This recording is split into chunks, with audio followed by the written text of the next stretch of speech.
Good morning everyone, কেমন আছেন সবাই? আশা করছি ভালোই আছেন। সকালবেলা উঠেই কাজকর্ম করে চলে এসেছি জামা কাপড় গোছাতে। এগুলো সমস্ত মেশিনেই কাচা হয়েছিল।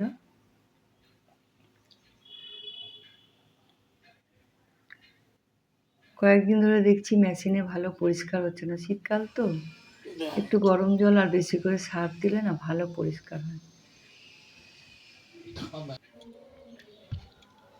সমস্ত গোছানো হয়ে গেছে, এবার ওয়ার্ড্রপের মধ্যে জায়গায় গুছিয়ে রাখলাম।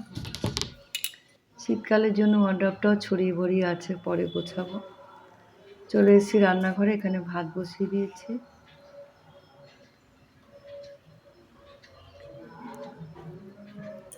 ভাত বসিয়ে চলে যাব পুজো দিতে। কয়েকটা কেচে নিয়েছি, এগুলো সব কেচেছি হাতে, মানে গরম জল দিয়ে ভিজিয়েছিলাম। এই দেখো পুজো দেওয়া কমপ্লিট। দরজাটা দিয়ে দেবো, লাইটের সুইচটা বন্ধ করে দিয়ে দরজা দিয়ে ছাদে, নাহলে হনুমানের উৎপাত। এই দেখো ছাদ পরিষ্কার করা হয়ে গেছে, জামা কাপড়টা মেলে নিয়েছি। কালকে সব ছাদে রান্না হয়েছিল, সব বাসনগুলো নিয়ে যাবো আর একটা হাঁড়িটার মধ্যে জল দিয়ে ভিজিয়ে রেখে যাবো।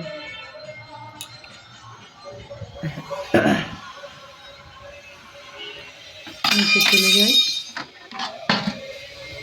বাসনগুলো নেব, এক হাতে ফোন, বালতি, কত কি নেব, তাও নিয়ে যেতে হবে।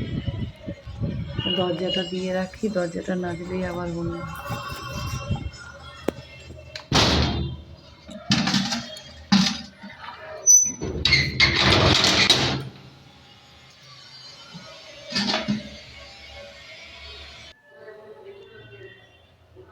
এখানে রান্না হয়ে গেছে, ভাত বসিয়ে গেছিলাম, ভাত হয়ে গেছে। এখানে ডিমের মামলেট, চাটনি, ডাল, আলু সেদ্ধ, এসবই হয়েছে আজকে। আমি চলে যাব গুছিগুড়ি, পুজো হয়েছে আমাদের এখানে। সবাই খেতে বসে গেছে,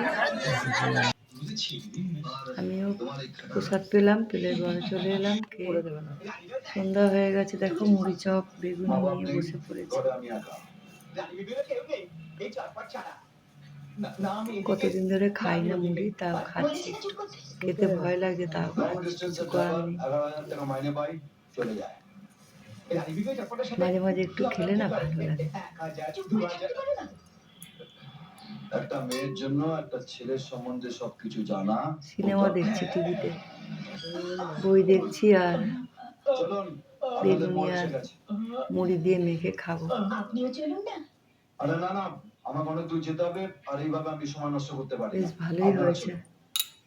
এমনি যেতে দেবো না।